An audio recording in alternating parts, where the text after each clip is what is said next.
ಅಮೃತ್ಸರದ ಆ ಗಲ್ಲಿಗಳಲ್ಲಿ ಸಂಜೆ ಆಯಿತೆಂದರೆ ಸಾಕು, ಮಹನ್ ಸಿಂಗ್ ರೋಡ್ನ ಆ ಪುಟ್ಟ ಸ್ಟಾಲ್ ಮುಂದೆ ಜನವೋ ಜನ. ಕಾರಣ ಕೇವಲ ₹1 ಒಂದು ಸಮೋಸ. ಹೌದು, ನೀವು ಕೇಳಿದ್ದು ನಿಜ. ಕೇವಲ ₹1 ಬಿಸಿ ಬಿಸಿ ಘಮಘಮಿಸುವ ಸಮೋಸ. ಇಂದಿನ ಕಾಲದಲ್ಲಿ ಇದು ನಂಬಲು ಸಾಧ್ಯವೇ ಇಲ್ಲ. ಆದರೆ 80 ವರ್ಷದ ಗುರುದೇವ್ ಸಿಂಗ್ ಇದನ್ನ ನನಸು ಮಾಡಿದ್ದರು. ಆದರೆ ಈ ₹1 ಹಿಂದೆ ಅಡಗಿದ್ದ ಆ ಮೈನಡಗಿಸುವ ಒಂದು ಕರಾಳ ಸತ್ಯ ಯಾರಿಗೂ ಕೂಡ ಗೊತ್ತಿರಲಿಲ್ಲ.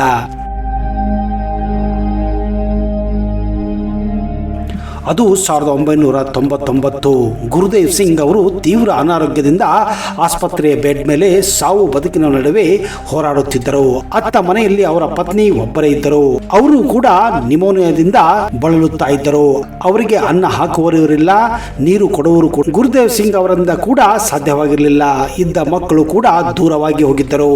ವಿಧಿ ಎಷ್ಟು ಕ್ರೂರವಾಗಿತ್ತಂದ್ರೆ, ಗುರುದೇವ್ ಸಿಂಗ್ ಅವರು ಆಸ್ಪತ್ರೆಯಿಂದ ಗುಣಮುಖರಾಗಿ ಮನೆಗೆ ಬರುವಷ್ಟರಲ್ಲಿ ಅವರ ಪತ್ನಿ ಹಸಿವಿನಿಂದಲೇ ಪ್ರಾಣ ಬಿಟ್ಟಿದ್ದರು. ತಾನು ಬದುಕಿ ಬಂದರೂ ತನ್ನ ಜೀವಂತವಿದ್ದ ಪತ್ನಿಯನ್ನ ಹಸಿವಿನಿಂದ ಕಾಪಾಡಲಾಗದ ಆ ಕ್ಷಣ ಗುರುದೇವ್ ಸಿಂಗ್ ಅವರ ಜೀವನವನ್ನೇ ಬದಲಾಯಿಸಿಬಿಟ್ಟಿತ್ತು. ಹಣವಿಲ್ಲದವನು ಹಸಿವಿನಿಂದ ಸಾಯಬಾರದು ಎಂಬ ಪ್ರತಿಜ್ಞೆ ಆ ಸ್ಮಶಾನದ ಮೌನದಲ್ಲಿ ಹುಟ್ಟಿಕೊಂಡಿತ್ತು. ಹೀಗೆ ಕಾಲ ಕಳೆಯುತ್ತದೆ. ಹೀಗಾಗಿ ಗುರುದೇವ್ ಸಿಂಗ್ ತಮ್ಮದೇ ಆದಂತಹ ಒಂದು ಸಮೋಸ ಅಂಗಡಿಯನ್ನ ಪ್ರಾರಂಭ ಮಾಡುತ್ತಾರೆ. ಒಮ್ಮೆ ಗಸ್ತಿನಲ್ಲಿದ್ದ ಪೊಲೀಸ್ ಅಧಿಕಾರಿಯೊಬ್ಬ ಆ ಸ್ಟಾಲ್ ನೋಡಿ ಗಾಬರಿಯಾಗಿದ್ದನು.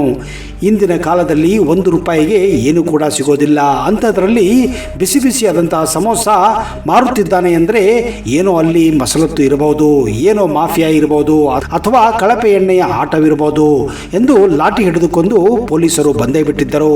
ಅಧಿಕಾರಿ ಗದರಿಸುತ್ತಾ, ಏನಿದು ಮೋಸ, ₹1 ಸಮೋಸ ಕೊಡಲು ಅದು ಹೇಗೆ ಸಾಧ್ಯ ಅಂತ ಗುರುದೇವ್ ಸಿಂಗ್ ಅವರನ್ನ ದಬಾಯಿಸಿದ್ದಾನೆ. ಆಗ ಗುರುದೇವ್ ಸಿಂಗ್ ಬಳಿ ಇದ್ದಂತಹ ಇನ್ನೊಬ್ಬ ಹಿರಿಯ ವ್ಯಕ್ತಿ ಪೊಲೀಸರನ್ನ ಕರೆದುಕೊಂಡು ಹೋಗಿ ನಡೆದ ಘಟನೆಯನ್ನ ಹೇಳಿದಾಗ ಆ ಪೊಲೀಸರ ಮನಸ್ಸು ಕೂಡ ಕರಗಿ ಹೋಗಿತ್ತು. ಸ್ನೇಹಿತರೆ, ಆ ಕತೆ ಕೇಳಿದ ಆ ಖಾಕಿ ಧರಿಸಿದ ಅಧಿಕಾರಿಯ ಕಣ್ಣಲ್ಲಿ ನೀರು ಜಿನುಗಿತ್ತು. ಅನುಮಾನದಿಂದ ಬಂದವನು ತಲೆಬಾಗಿ ನಮಸ್ಕಾರ ಮಾಡಿ ಹೋಗಿದ್ದ. ಹೌದು ಸ್ನೇಹಿತರೆ, ಆ ತಾತನ ಸಮೋಸ ಕೇವಲ ಅಗ್ಗವಲ್ಲ, ಅದೊಂದು ರುಚಿಕರ ಮತ್ತು ಶುದ್ಧವಾದಂತಹ ಸಮೋಸಗಳಾಗಿದ್ದವು.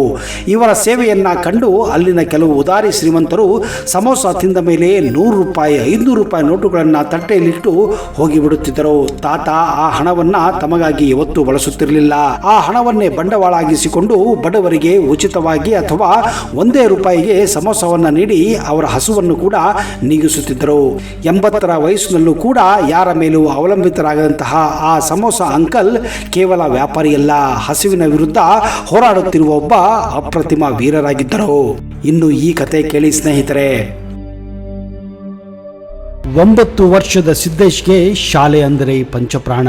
ಮುಂದೆ ಒಂದು ದಿನ ಡಾಕ್ಟರ್ ಆಗಿ ಹಳ್ಳಿಯಲ್ಲಿದ್ದ ಜನರ ಸೇವೆ ಮಾಡಬೇಕೆಂಬ ಆಸೆ ಹೊತ್ತಿದ್ದ ಈ ಸಿದ್ದೇಶ್ ಸಮಯ ಸಿಕ್ಕಾಗಿರಲ್ಲ ತನ್ನ ತಂದೆಯ ಹೊಲದಲ್ಲಿ ತಂದೆಗೆ ಸಹಾಯ ಮಾಡಲಿಕ್ಕೆ ಆಕಳು, ಎಮ್ಮೆ, ಕರುಗಳನ್ನ ನೋಡಿಕೊಳ್ಳುತ್ತಿದ್ದ. ಅದು ಭಾನುವಾರ. ಶಾಲೆಗೆ ರಜೆ ಇದ್ದಿದ್ರಿಂದ ಸಿದ್ದೇಶ್ ಎಮ್ಮೆ, ಆಕಳು, ಕರುಗಳನ್ನು ತೆಗೆದುಕೊಂಡು ಹೊಲಕ್ಕೆ ಹೋಗಿದ್ದ.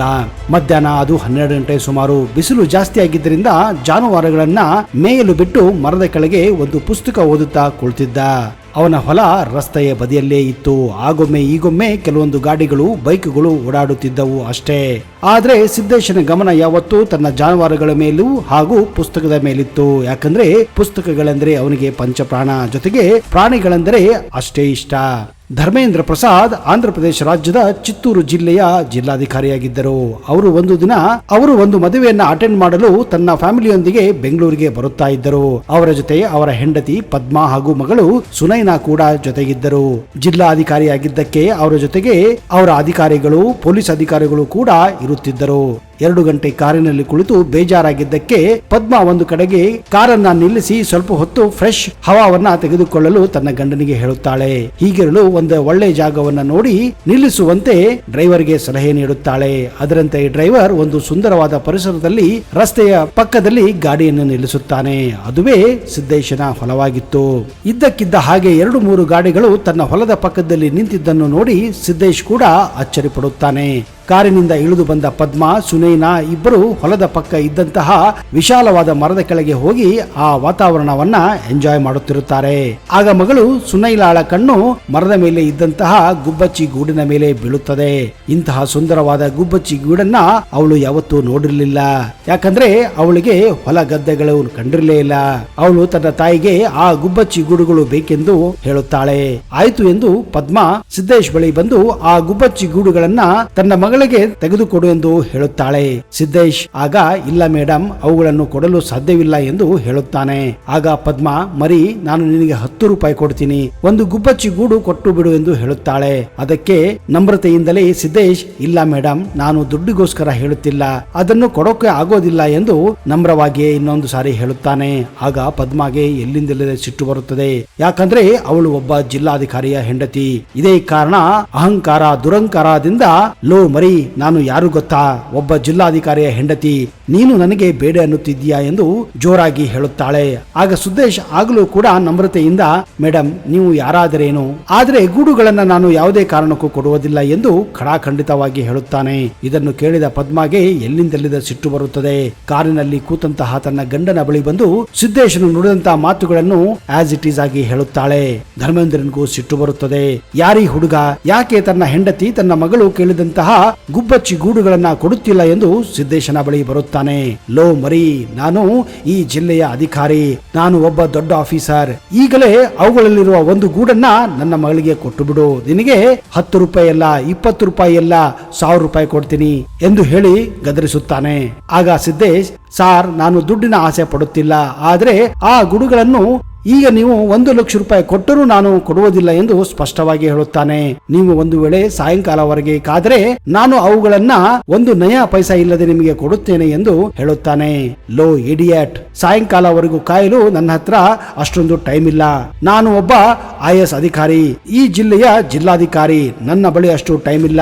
ದುಡ್ಡು ಇದೆ, ಅಧಿಕಾರ ಇದೆ, ದುಡ್ಡು ತೆಗೆದುಕೋ, ಆ ಗೂಡನ್ನು ಕೊಟ್ಟು ಬಿಡು ಎಂದು ಗದರಿಸುತ್ತಾನೆ.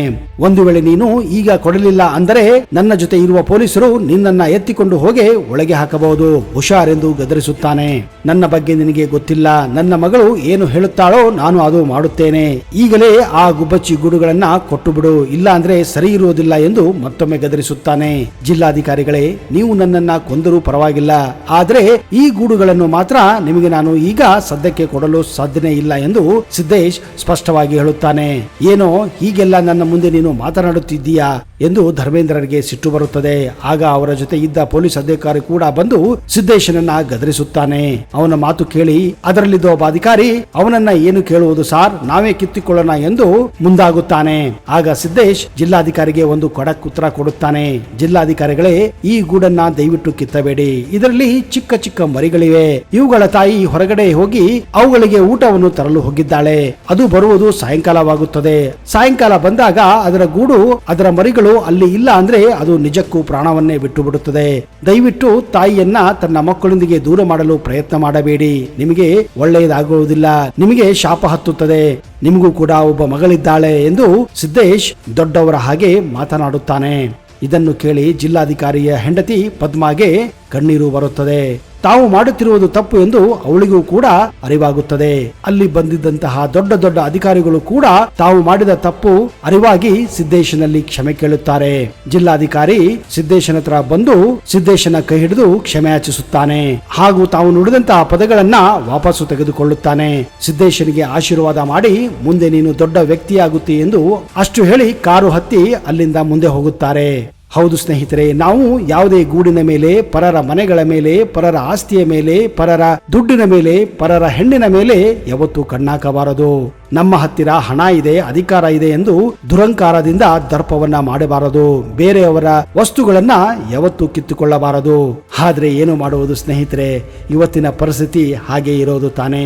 ನಮ್ಮ ಅಧಿಕಾರಿಗಳು, ನಮ್ಮ ರಾಜಕೀಯ ವ್ಯಕ್ತಿಗಳು, ನಮ್ಮ ಅಕ್ಕಪಕ್ಕ ಇರುವ ಶ್ರೀಮಂತರು ತಮ್ಮ ದುಡ್ಡಿನ ದರ್ಪದಿಂದ, ತಮ್ಮ ಅಧಿಕಾರದ ದರ್ಪದಿಂದ ಬಡವರ ಆಸ್ತಿಗಳನ್ನ, ಬಡವರ ಹಕ್ಕುಗಳನ್ನ ಕಿತ್ತು ತಿಂದು ತೆಗುತ್ತಿದ್ದಾರೆ. ಅಂತಹವರಿಗೂ ಕೂಡ ಒಂದಿಲ್ಲ ಒಂದು ದಿವಸ ಆ ದೇವರು ಪಾಠವನ್ನು ಕಲಿಸುತ್ತಾನೆ ಎನ್ನುವ ನಂಬಿಕೆ ನನಗೆ ಆ ದೇವರಲ್ಲಿದೆ.